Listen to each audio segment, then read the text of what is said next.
اللہ تعالیٰ نے جو اپنے بندوں کو احکام دیے، اللہ تعالیٰ نے جو ہمیں دین اور دین اسلام دیا، وہ تہذیب اور شائستگی کا نام ہے۔ نماز میں ہم باادب طریقے سے نہا دھو کے، غسل کر کے، صاف ستھرے کپڑے پہن کے، خوشبو لگا کے آتے ہیں۔ چیخنے چلانے کی اجازت نہیں ہے نماز میں، میلے کچیلے کپڑے پہننے کی اجازت نہیں ہے، اور ایک ڈسپلن کے ساتھ صفوں میں صف بنا کے کھڑے ہوتے ہیں۔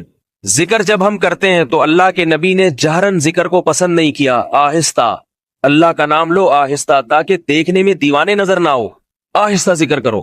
زکوٰۃ کا نظام دیا، انتہائی شائستگی کے ساتھ پیسے نکال کے کسی غریب کے ہاتھ میں تھما دو۔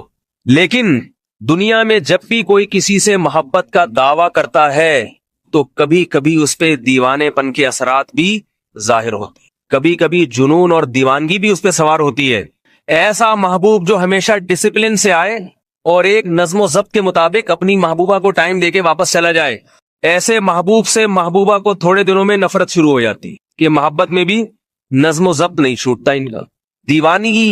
دیوانگی جو ہے، دیوانہ ہو جانا محبت میں، یہ بھی محبت کی ایک علامت ہوتی ہے۔ اللہ تعالیٰ نے نماز دی، نظم و ضبط ظاہر ہوتا ہے نماز سے، ضبط کرنے کا حکم ہے۔ زکوٰۃ، روزہ، یہ سارے وہ احکام ہیں جس سے دیوانہ پن ظاہر نہیں ہوتا۔ حج ایک اللہ نے ایسی عبادت دی جو شروع سے لے کر آخر تک دیوانگی اور مجنون اور جنون کا نام ہے۔ میں سارے کام ایسے ہوتے ہیں کہ جیسے کوئی شخص اپنے محبوب کی محبت میں دیوانہ ہو گیا ہو، شروع سے لے کے آخر تک۔ حج کی ابتدا ہوتی ہے احرام باندھ کے، تلبیہ پڑھ کے، لبیک اللہم لبیک لا شریک لک لبیک ان الحمد والنعمت لک والملک لا شریک لک۔ رسول اللہ صلی اللہ علیہ وسلم نے ارشاد فرمایا کہ جبریل علیہ السلام میرے پاس آئے اور مجھے حکم دیا کہ میں خود بھی اور میرے ساتھی جو میرے ساتھ حج کریں گے، عمرہ کریں گے، ان کو بھی حکم دوں کہ جب میں لبیک اللہم لبیک کہوں تو اپنی آواز کو اونچا کروں، آہستہ آواز سے نہ پڑھوں۔ چیخنا، چلانا، آوازیں اونچی کرنا، یہ دیوانوں کا کام ہے یا نہیں ہے؟ ایک موقع پر صحابہ کرام زور سے اللہ اکبر پڑھ رہے تھے، آپ صلی اللہ علیہ وسلم نے منع فرمایا اپنی آواز کو پست کرو، اس لیے کہ تم جس ذات کو سنا رہے ہو وہ معاذ اللہ بہرا نہیں ہے، وہ سنتا ہے، آہستہ سے بھی سن لے گا۔ بھائی سوال پیدا ہوتا ہے، جب وہ آہستہ سے بھی سن لے گا تو لبیک اللہم لبیک بھی تو آہستہ سے پڑھا جائے تو وہ سن لینا چاہیے اس کو۔ مجھے پھر وہی محسوس ہو رہا ہے جو میں نے آپ کو تھوڑی دیر پہلے بتایا تھا۔ بات آ رہی ہے بھائی سمجھ میں؟ لبیک اللہم لبیک بھی تو اللہ آہستہ سے بھی سن لیتے ہیں نا۔ زور سے پڑھنے کا حکم کیوں ہے؟ دیوانگی کے اظہار کے لیے، دیوانگی کے اظہار کے لیے، محبت کا اظہار برسر عام کیا جا رہا ہے۔ لبیک اے اللہ، میں بار بار حاضر ہوں تیرے گھر کی زیارت کے لیے، میں اپنے گھر سے نکلا، آج میں نے احرام کی پابندیوں میں آ گیا۔ احرام ایسے ہے جیسے تکبیر تحریمہ کہہ کے انسان نماز کی پابندیوں میں آ جاتا ہے، ایسے ہی حج کی تکبیر تحریمہ تلبیہ ہے، لبیک کہہ دیا میقات سے پہلے، اور اللہ نے بتا دیا کہ میرا جو گھر ہے وہ تو بیت اللہ کی چار دیواری ہے، لیکن چوکھٹ کے بھی آداب ہوتے ہیں۔ آپ صدر مملکت سے اسلام آباد ملنے کے لیے ان کے گھر پہ جائیں، گھر جانے سے پہلے ہی بہت کچھ شروع ہو جائے گا، اسلام آباد کے بارڈر پہ ہی چیکنگ شروع ہو جائے گی، یہ ممنوع چیزیں نکال کے باہر رکھیں۔ اس کے بعد پھر آپ پہ خوف کے آثار طاری ہوتے چلے جائیں گے، بھئی اسمبلی ہاؤس قریب آ رہا ہے۔ اللہ رب العزت کا گھر بہت سیدھا سادہ چار دیواری، نہ اس میں صوفے، نہ اس میں سونا، نہ چاندی، کچھ بھی نہیں ہے۔ بتا دیا میرا گھر ہے، جس کو قبول کرنا ہے اسی طرح کر لے، جس کو قبول کرنا ہے، ماننا ہے اسی طرح مان لے۔ عبادت گاہ تو ایسی ہونی چاہیے نا، سونے کی بنی ہوئی ہونی چاہیے، اس میں خوب ہیرے جواہرات کے کام ہونے چاہیے خوب۔ اللہ کا گھر تو ہمارے گھر جب 1000 گز کے ہوتے ہیں تو اللہ کا گھر تو کم از کم 4000 گز کا ہونا چاہیے تھا۔ کیا خیال ہے بھائی؟ اللہ نے اپنا گھر کیسا بنایا؟ بمشکل کتنے گز کا ہے بھائی؟ بیت اللہ کتنے میٹر ہے؟ چند میٹر ہے، چند گز ہے، یعنی اتنا پلاٹ اگر ہم یہاں خریدنا چاہیں تو غریب سے غریب آدمی بھی آسانی کے ساتھ خرید سکتا ہے۔ پھر اس میں ڈبل منزلہ نہیں ہے، ایک ہی منزلہ ہے، چار دیواری ہے۔ ابراہیم علیہ السلام نے تو گارے کی مٹی سے بنا دیا تھا، کچا، بارش آتی تھی دیواریں گر جاتی تھی، اتنا کچا گھر پھر دوبارہ بنایا جاتا تھا۔ اب سعودی حکومت نے اس میں کوئی ذرا سونے وونے کے دروازے لگا دیے، ورنہ بہت سادہ گھر تھا۔ تو اللہ نے بتا دیا کہ یہ میرا گھر ہے، اس کے آداب بہت سخت ہیں۔ اسلام آباد میں کسی وزیر اعظم یا صدر کے ہاؤس میں آپ جانا چاہیں تو اس کے آداب اتنے سخت نہیں ہیں، یہاں کے آداب بہت زیادہ سخت ہیں۔ تو میقات اللہ کی چوکھٹ ہے، چوکھٹ، اللہ کا ایریا شروع ہو گیا وہاں سے، خالق کائنات کا علاقہ شروع ہو گیا۔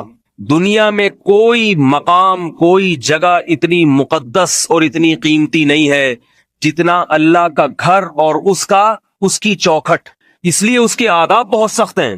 یہ مسئلہ خوب سمجھ لیجئے کہ جو شخص بھی مکہ جانے کا ارادہ کرتا ہے کسی بھی نیت سے، چاہے تجارت کے لیے جا رہا ہو، چاہے اپنے کسی رشتہ دار سے ملنے کے لیے جا رہا ہو، شریعت کا حکم ہے کہ وہ میقات کو احرام کے بغیر کراس نہیں کر سکتا۔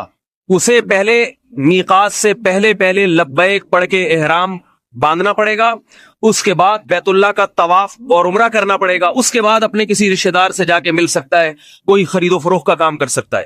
آج یہ بھی ایک بدعت دیکھنے میں آ رہی ہے، سعودی عرب میں لوگ مکہ آتے جاتے ہیں بغیر احرام کے۔ اللہ کا گھر ہے، وہ کوئی تجارت کی جگہ نہیں ہے، تجارت اس میں دوسرے درجے میں ہے، پہلے کیا ہے؟ وہ اللہ کا گھر ہے۔ احرام کی پابندیوں کے بغیر آپ میقات کو کراس نہیں کر سکتے، اللہ کی چوکھٹ ہے، اس کے آداب ہیں۔ مکہ اس روئے زمین پر سب سے مقدس شہر ہے، جس کو رسول اللہ صلی اللہ علیہ وسلم نے بلد اللہ کہا، اللہ کا شہر۔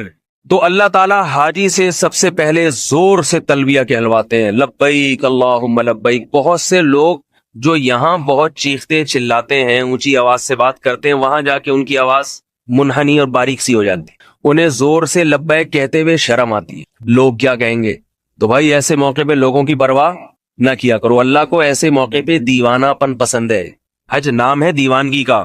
زور سے تلبیہ پڑھا کرو، اس کا معنی اور مفہوم سوچ کے، لبیک اللہم لبیک، اے اللہ میں بار بار حاضر ہوں، بار بار حاضر ہوں، لا شریک لک، تیرے ساتھ کسی کو شریک نہیں کرتا۔ آج تک کبھی یہ نہیں کہا یا رسول اللہ مدد، یا غوث آدم مدد، یا فلاں مدد، نہ نہ نہ، ہمیشہ تجھی سے مانگا، اور کسی مزار پہ نہیں کیا میں کبھی منتیں ماننے کے لیے۔ جو حاجی مشرک ہوتا ہے نا، وہ حج بھی کرتا ہے اور فلاں پاپا کے مزار پہ بھی جاتا ہے۔ تو اللہ کو ایسا آدمی پسند نہیں ہے کہ تو ادھر ہی کلفٹن میں چلا جایا کر، تو غازی بابا کے مزار پہ جایا کر، یہاں نہ آیا کر۔ تو جب حاجی یہ کہتا ہے لا شریک لک، اے اللہ میں تیرے ساتھ کسی کو شریک نہیں کرتا، کیا مطلب؟ تیرے گھر جیسا تقدس میرے دل میں کسی اور جگہ کا نہیں ہے، صرف یہاں آتا ہوں زیارت کے لیے، یہاں آتا ہوں طواف کے لیے، اور کسی جگہ نہیں جاتا طواف کے لیے۔ تو حاجی یہ اقرار کرنے کے بعد اس پر پابندیاں شروع ہو جاتی ہیں۔ رسول اللہ صلی اللہ علیہ وسلم نے ارشاد فرمایا، مکہ یہ اللہ کا شہر ہے، یہاں کسی نفس کو قتل کرنے کی اجازت نہیں، یہاں کسی درخت کو اکھاڑنے کی اجازت نہیں ہے۔ آپ کسی کے گھر چلے جائیں اور اس کے گھر جا کے چیزوں کی سیٹنگ دائیں بائیں کرنا شروع کر دیں، اسے غصہ آئے گا کہ نہیں آئے گا؟ آپ گئے کسی کے گھر، دراز کھول کے دیکھ رہے ہیں، جیسے آج کل بعض لوگ کرتے ہیں، میزبان جیسے ہی اندر گیا نا، دراز کھول کے دیکھا اندر کیا پڑا ہوا ہے۔ میں تو بھگتتا رہتا ہوں نا، ہر قسم کے آدمی آتا ہے ہمارے ہاں، تو میزبان کو یہ چیز برداشت ہوتی ہے؟ میزبان چاہتا ہے بھائی آپ آئیں، بیٹھک میں بیٹھیں، اچھے بچوں کی طرح چائے پئیں اور نکل جائیں۔ تو اللہ کا جو شہر ہے اس کی عظمت کیا ہے؟ کسی درخت کو اکھاڑنے کی اجازت نہیں۔ اور آج تو بیت اللہ کی حدود میں، حدود حرم میں لوگوں کے گھر مکانات بن گئے ہیں۔ امام ابو حنیفہ رحمہ اللہ تعالیٰ کا مذہب اور بہت سے فقہا کا مذہب یہ ہے کہ حدود حرم میں کوئی اپنی ذاتی ملکیت کی کوئی چیز نہیں بنا سکتا۔ جیسے مسجد اگر کوئی چاہے کہ مسجد میں میں کونے میں اپنا ایک ذاتی کمرہ بنا لوں، کیا اجازت ہوگی اسے؟ یہ تو وقف ہے۔ تو فرماتے ہیں حرم اور اس کی حدود یہ وقف ہے اللہ کے لیے، اس میں اگر کوئی کمرہ یا رہائشی چیز بنائے گا تو حاجیوں کے لیے، ذاتی نفع کے لیے نہیں بنا سکتا۔ جاتے ہی سب سے پہلے مجھے اس موقع پر وہ امرؤ القیس کا شعر یاد آتا ہے۔ امرؤ القیس ایک بہت بڑا عاشق گزرا ہے لیلا کا، اس کے اب بڑے قصے سنائے جاتے ہیں، لیلا مجنون جو تھا نا اس کا، یہ امرؤ القیس ہی تھا۔ تو امرؤ القیس ایک شعر کہتا ہے، امر من الدیار دیار لیلا وقبل ذا الجدار وذا الجدار وما حب الدیار شغفن قلبی ولكن حب من سکن الدیار۔ کہتا ہے کہ اے لوگو، میں جو لیلا کے گھر کے گرد گھومتا ہوں، چکر لگاتا ہوں، جس آدمی کو محبت ہوتی ہے نا اس میں دیوانہ پن بھی جھلکتا ہے تھوڑا تھوڑا، ایسی محبت کہ وہ محبت آپ کی آنکھوں سے آنسو نہ نکالے اور آپ کو دیوانہ نہ بنائے، ایسی خشک محبت کسی کو پسند نہیں ہوتی۔ بعض عورتیں شکایت کرتی ہیں کہ ہمارے میاں اتنے نیک اتنے شریف ہیں کہ آج تک کبھی جذبات سے مغلوب ہو کے یہ نہیں کہا کہ ہمیں آپ سے محبت ہے. ایک یہ کہتے ہوئے بھی شرم آتی ہے. البتہ خرچے پورے کرتے ہیں, وقت پہ ساری چیزیں لا کے دے دیتے ہیں, سارے حقوق ساری ذمہ داریاں, مگر یہ کہ ان کی میں ایسا نہیں کبھی خوش ہو کے کوئی گفٹ دے دیں, جذبات میں آ کے کہتے ہیں آپ سے محبت ہے, ان کو یہ کہتے ہوئے شرم آتی ہے. تو یاد رکھو, جیسے دنیا میں جب کوئی کسی سے محبت کرتا ہے تو وہ چاہتا ہے میرے محبوب میں کچھ جذبات بھی ہونے چاہیے, کچھ تھوڑی سی جذباتیت بھی جھلکنی چاہیے. تو اللہ بھی یہ چاہتے ہیں کہ میرے بندوں میں کچھ محبت کے جذبات بھی ہونے چاہیے. تو وہ امرؤ القیس جو شاعر ہے نا, وہ کیا کہتا ہے, امر من الدیاری دیاری لیلا, لوگوں میں لیلا کے در و دیوار کے قریب سے گھومتا ہوں, گشت کرتا ہوں. وقبل ذل جدارا وذل جدارا, کبھی اس دیوار کو چومتا ہوں کبھی اس دیوار کو چومتا ہوں. اب لوگوں کو تو سوال اشکال ہوگا نا, جن کے دل میں محبت نہیں ہے لیلا سے, ان کو تو اشکال ہوگا کہ اس کا دماغ خراب ہے, سارا دن گلی کے چکر لگاتا رہتا ہے اور سارا دن کبھی اس دیوار کو چوم رہا ہے کبھی اس دیوار کو چوم رہا ہے. اب جس کے دل میں لیلا سے محبت نہیں ہوگی, بتاؤ اس کو اشکال ہوگا کہ نہیں ہوگا؟ لوگ پوچھیں گے بھائی تیرا دماغ خراب ہے, کیا چاہیے تجھے؟ وہ جواب میں کہ لیلا چاہیے. تو کہ لیلا چاہنے کے لیے دیوار کو کیوں چوم رہا ہے, ادھر کیوں کھڑا ہے ادھر کیوں کھڑا ہے؟ ہمارا دور ہوتا تو ہم کہتے بھائی مس کال دے کے بلا لو, ایس ایم ایس کر لو, واٹس ایپ پہ بات کر لو, ادھر ادھر گشت کرنے کی ضرورت کیا ہے؟ اور اگر کوئی ذریعہ نہیں ہے تو جاؤ گھر جا کے آرام کرو. لیلا نے تو اپنا دیدار کرانا نہیں ہے, تو اپنا ٹائم ضائع کر رہا ہے, دھوپ میں پسینہ بہا رہا ہے, کیا فائدہ اس کا؟ تو شاعر یہی جواب دے رہا ہے, ان اشکالات کا جواب دے رہا ہے کہ لوگوں تمہیں لیلا سے محبت نہیں, تمہیں محبت کا پتہ نہیں ہے کہ محبت کیا کچھ کراتی ہے انسان سے. جس کو نہیں ہے اس کی سمجھ میں نہیں آئے گا, جس کو ہے وہ سارے یہ کام بغیر سمجھے کرنا شروع کر دے گا جو میں کر رہا ہوں. کہہ رہے امر من الدیاری دیاری لیلا, میں لیلا کے در و دیوار کے قریب سے گھومتا ہوں. وقبل ذل جدارا وذل جدارا, کبھی اس دیوار کو چومتا ہوں کبھی اس دیوار کو چومتا ہوں. وما حب الدیاری شغفن قلبی, لوگوں اتنا احمق اور اتنا بیوقوف نہیں ہوں کہ دیواروں سے محبت ہو گئی ہے, مجھے عشق ہو گیا ہے. دیوار سے, مٹی اور گارے سے کبھی کسی انسان کو محبت نہیں ہوتی. ولیکن حب من سکن الدیارا, اصل بات یہ ہے کہ ان دیواروں کے پیچھے میرا محبوب رہتا ہے, اس محبوب سے محبت نے مجھے ان دیواروں کو بھی میری نظر میں محبوب بنا دیا ہے. کیونکہ ان دیواروں کی نسبت کس طرف ہے؟ اس محبوب کی طرف ہے. انسان کو جس سے محبت ہوتی ہے اس کی ہر چیز اور ہر ادا سے محبت ہونے لگتی ہے, اور اگر نہیں ہے محبت اس کا مطلب اسے اس انسان سے ہی محبت نہیں ہے. ساری زندگی جو یہاں 5 نمازیں پڑھتا رہا, اللہ کے گھر میں سجدہ کرتا رہا, رمضان کے روزے رکھتا رہا, اسے جب یہ علم ہوتا ہے کہ میرے رب نے مجھے اپنے گھر کی زیارت کے لیے بلایا اور وسائل دے دیے, بلاتے تو اللہ سب کو ہیں, کسی کو آنے کی طاقت دیتے ہیں کسی کو نہیں دیتے, تو وسائل دے دی اللہ تعالیٰ نے, تو اسے بیت اللہ کے طواف میں وہ مزہ آتا ہے جو امرؤ القیس کو لیلا کے در و دیوار کے گرد چکر لگانے میں مزہ آ رہا تھا. اس سے بھی زیادہ مزہ آتا ہے. بیت اللہ کا طواف یہ دیوانگی کا ایک اظہار ہے, محبوب کے در و دیوار کے گرد گھومنا, چکر لگانا. اور عجیب بات ہے, علماء نے بیان کیا ہے کہ جب آپ مسجد میں آئیں, حدیث میں آتا ہے کہیں بھی مسجد میں جائیں تو تحیت الوضو, تحیت المسجد پڑھے, پہلے 2 رکعت ہے نا. لیکن جب آپ مسجد حرام میں جائیں گے تو تحیت المسجد نہیں ہے, مسجد حرام میں تحیت المسجد نہیں ہے, کیونکہ مسجد حرام کی سب سے بڑی عبادت بیت اللہ کا طواف, یہی تحیت المسجد ہے. سب سے پہلا کام مسجد حرام میں داخل ہونے کے بعد کیا کرنا ہے؟ بیت اللہ کا طواف, بیت اللہ کا طواف کرنا ہے. سب سے محبوب عبادت. اس طواف کے بغیر نہ حج قبول ہوگا نہ عمرہ قبول ہوگا. اور طواف کے بعد سعی ہے. حضرت حاجرہ رضی اللہ تعالی عنہا نے اللہ کے لیے قربانی دی تو اللہ تعالی حاجی کو چکر لگواتے ہیں وہاں پہ. یہ بھی دیوانگی ہے, کیونکہ حضرت حاجرہ اللہ کی محبت میں دیوانی ہو گئی تھی. کوئی عورت اپنے بچے کو کسی کی محبت میں جنگل میں رکھنے کے لیے تیار نہیں ہوتی. آج تک آپ نے کسی محبوب کو دیکھا؟ یہ جو بھوک ہڑتال کرتے ہیں نا, یہ چپ کے کھا رہے ہوتے ہیں, بھوک ہڑتال کر کے بیٹھے, جب کیمرے کے سامنے بسکٹ نہیں ہوتے, باقی جیسے ہی کیمرہ ہٹا چلو بھائی شروع. مرتا کوئی نہیں ہے, کسی کی محبت میں بھوک سے مرنے کے لیے کوئی تیار نہیں ہوتا. حضرت حاجرہ اپنے دودھ پیتے بچے کے ساتھ بیت اللہ میں موت کے لیے تیار تھی، موت کے لیے۔ حضرت ابراہیم علیہ الصلوۃ والسلام نے کیا فرمایا؟ جب چھوڑ کر جا رہے تھے تو حضرت ہاجرہ نے پوچھا، صحیح بخاری کی حدیث ہے، بار بار پوچھ رہی ہیں آپ ایسا کیوں کر رہے ہیں؟ حضرت ابراہیم علیہ السلام جواب نہیں دے رہے۔ فرمایا صرف یہ بتا دیں کہ یہ آپ کی طرف سے ہے یا اللہ کی طرف سے؟ تو حضرت ابراہیم نے فرمایا اللہ کی طرف سے۔ حضرت ہاجرہ نے فرمایا اذا لا یضیعنا، پھر اللہ ہمیں ضائع نہیں کرے گا۔ اللہ کو حضرت ہاجرہ کی قربانی کتنی پسند آئی، صفا اور مروہ کے پہاڑ پہ دوڑی ہیں تو حاجی کا حج قبول نہیں ہوتا۔ محمد صلی اللہ علیہ وسلم بھی صفا اور مروہ کے پہاڑ پہ دوڑے ہیں، حضرت ابو بکر بھی دوڑے ہیں، حضرت عمر بھی دوڑے، حضرت عثمان بھی، حضرت علی بھی، عبداللہ ابن مسعود بھی، عبداللہ ابن عمر بھی، بڑے بڑے صحابہ، تابعین، امام ابو حنیفہ بھی، امام شافعی بھی، امام احمد ابن حنبل بھی، امام مالک بھی، امام بخاری بھی، امام مسلم بھی، جنید بغدادی بھی، شیخ عبد القادر گیلانی بھی۔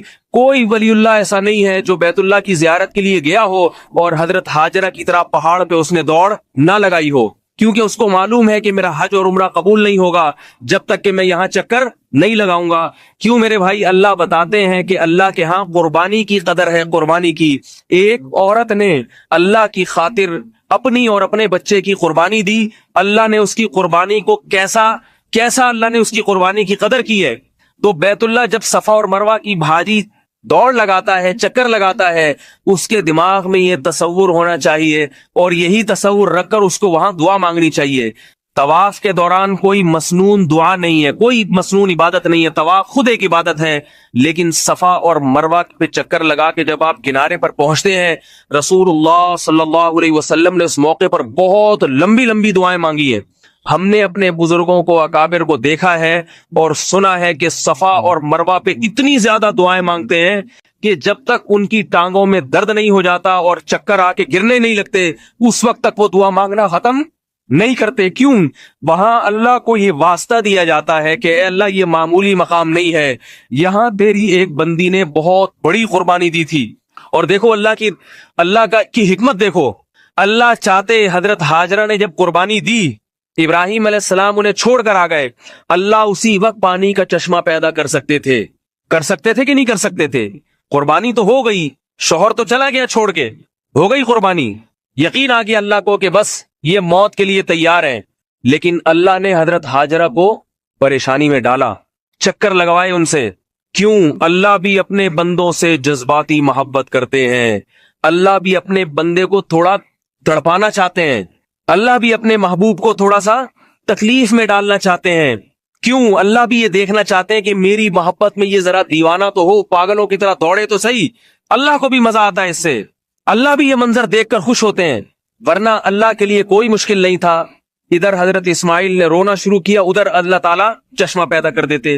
7 چکر لگوائے اللہ نے حضرت ہاجرہ سے صفا اور مروہ کی پہاڑی پر، اور ان کے صبر کا امتحان بھی لیا اور ان کو آزمایا، ان کو رلایا، ان کو پریشان کیا۔ اس کے بعد اللہ نے زمزم کا چشمہ جاری کر دیا۔ 4000 سال گزر گئے ہیں، وہ چشمہ رکنے کا نام نہیں لے رہا۔ بتاؤ دنیا میں کوئی ایسا چشمہ جو اتنے پریشر سے پانی پھینک رہا ہو، اتنی طاقت اور قوت کے ساتھ؟ کوئی ہے دنیا میں ایسی ٹیوب ویل، کوئی ہے ایسا چشمہ اتنی طاقت کے ساتھ زمزم پانی پھینک رہا ہے کہ سعودی گورنمنٹ عاجز آ جاتی ہے؟ اگر وہ کنواں خالی کرنا چاہے وہ کنواں خالی نہیں ہوتا۔ اور 1 سال 2 سال 3 سال نہیں، 4000 سال گزر چکے ہیں اس واقعے کو۔ اتنا پانی حکومت سعودیہ وہاں سے سپلائی کر رہی ہے، اتنا پانی ٹینکر کے ٹینکر بھر کے مدینہ جاتے ہیں، وہاں بھی آپ کو زمزم ملے گا۔ مسجد حرام میں ہر کولر میں آپ کو زمزم ملے گا، نکال کے دوسرے ملکوں میں لے جانے والے لاکھوں ہیں، ہر سال لاکھوں حاجی حج، ہر سال لاکھوں عمرہ کرتے ہیں، کتنے وہاں پیتے ہیں، کتنا لے جاتے ہیں، مگر زمزم ہے کہ اس کی روانی اور اس کی طغیانی تھمنے کا نام نہیں لے رہی۔ اسی کو اللہ نے قرآن میں فرمایا فیہ آیات بینات، تم جب بیت اللہ میں داخل ہوگے تمہیں وہاں اللہ کی اور اسلام کی حقانیت کی واضح نشانیاں نظر آئیں گی۔ اور پانی کتنا صحت کے لیے مفید ہے، وہ کتنا مفید۔ رسول اللہ صلی اللہ علیہ وسلم نے ارشاد فرمایا کہ مومن زمزم کا پانی پیٹ بھر کے پیتا ہے، مومن زمزم کا پانی پیٹ بھر کے پیتا ہے۔ کافر پیے گا 2-4 گھونٹ پیے گا، رکھ دے گا۔ مومن کیسے پیتا ہے؟ پیٹ بھر کے۔ کیوں؟ مومن کو اس پانی سے محبت ہے، وہ یہ پانی اس لیے نہیں پیتا کہ پیاس لگ رہی ہے، وہ یہ پانی اس لیے پیتا ہے کہ پلانے والا کون ہے؟ اللہ ہے۔ یہ اللہ نے اپنی حاجیوں کے لیے اور عمرہ کرنے والوں کے لیے خاص اللہ کی طرف سے پیشکش ہے، یہ بھر کے پیتا ہے وہ پانی۔ دوسری قربانی جو اللہ نے وہاں لی وہ حضرت ابراہیم علیہ السلام سے اپنے بیٹے کی قربانی مینا میں۔ اس قربانی کا انداز بھی بہت نرالا، اللہ حاجیوں کو وہ یاد بھی تازہ کرواتے ہیں۔ ہم تو یہاں بقرعید میں صرف ایک جانور ذبح کر کے یاد تازہ کر لیتے ہیں نا، لیکن حاجیوں کے لیے جو اللہ نے رکھا ہے پورا حساب کتاب۔ ابراہیم علیہ السلام یہاں سے چلے تھے اپنے بچے کو لے کر، یہاں شیطان نمودار ہوا اور حضرت ابراہیم کو اس نے بہکایا۔ کیا بہکایا؟ بیٹے کو، خوبصورت بیٹے کو جس کی اللہ نے بشارت دی تھی، اس کو قتل کرنے جا رہے ہو۔ پھانسی گھاٹ کی طرف جب کسی مجرم کو لے جایا جاتا ہے تو ذرا اس کا منظر کسی سے پوچھا کریں کیا حالت ہوتی ہے۔ موت کے منہ میں جانا آسان نہیں، اور موت کے لیے اپنی اولاد کو لے جانا اس سے بھی زیادہ مشکل۔ حضرت ابراہیم علیہ السلام کے علم میں یہ بات قطعاً نہیں تھی کہ اللہ اس بیٹے کو ذبح ہونے سے بچا لیں گے۔ بچے کو انگلی پکڑ کے لے جا رہے ہیں۔ فلما بلغ معہ السعی، قرآن کہتا ہے جب بچہ انگلی پکڑ کے باپ کے ساتھ چلنے کے قابل ہوا، اس وقت ابراہیم علیہ السلام کو خواب آیا اسے ذبح کر دو۔ یہ نقطہ قرآن نے کیوں بیان کیا کہ بیٹے سے باپ کی محبت اس وقت جوش مارتی ہے جب بیٹا باپ کے ساتھ انگلی پکڑ کے چلنے کے قابل، اب اس کے ساتھ محفلوں میں جانا شروع ہوتا ہے۔ جب تک اس سے چھوٹا تھا تو وہ ماں کی آنکھوں کا تارا ہوتا ہے، باپ تو اسے دور کرتا ہے۔ دیکھا ہوگا نا اپنے باپ بچے کو پیار کرتا ہے، جیسے بچے نے کچھ کیا لو بھائی اماں کو پکڑا دو، ٹینشن کون پالے؟ ماں پالے۔ لیکن جب وہ کیا ہوتا ہے، بچہ انگلی پکڑ کے باپ کے ساتھ چلنے کے قابل ہوتا ہے، پھر باپ کی آنکھوں کا تارا بنتا ہے۔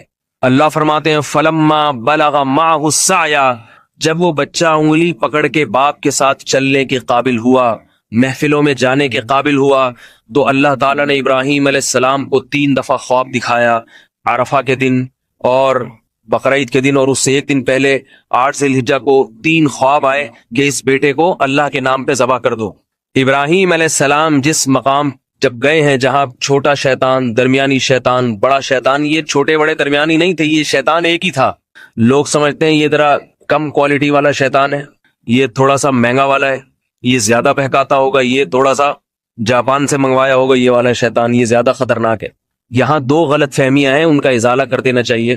ایک تو یہ کہ چھوٹا بڑا شیطان صرف ایک علامت کے طور پہ، کیونکہ وہ تینوں ایک ہی جیسے ہیں تو خلط ملط نہ ہو جائے، یہ اس لیے بیان کیا جاتا ہے۔ دوسری بات یہ کہ وہاں شیطان عملی طور پر موجود نہیں ہے، وہ پتھر ہے جو تبدیل ہوتا رہتا ہے، وہ ایک نشانی ہے پتھر کی، یہاں تھا شیطان تاکہ رمی کرنے میں آسانی ہو۔ لوگ اس پتھر ہی کو شیطان سمجھنا شروع کر دیتے ہیں۔ سمجھ رہے ہیں بات کو؟ لوگ کیا کرتے ہیں، لوگ سمجھتے ہیں کہ یہ پتھر جو ہے نا یہی شیطان ہے، وہ شیطان نہیں ہے پتھر، بلکہ وہاں شیطان نمود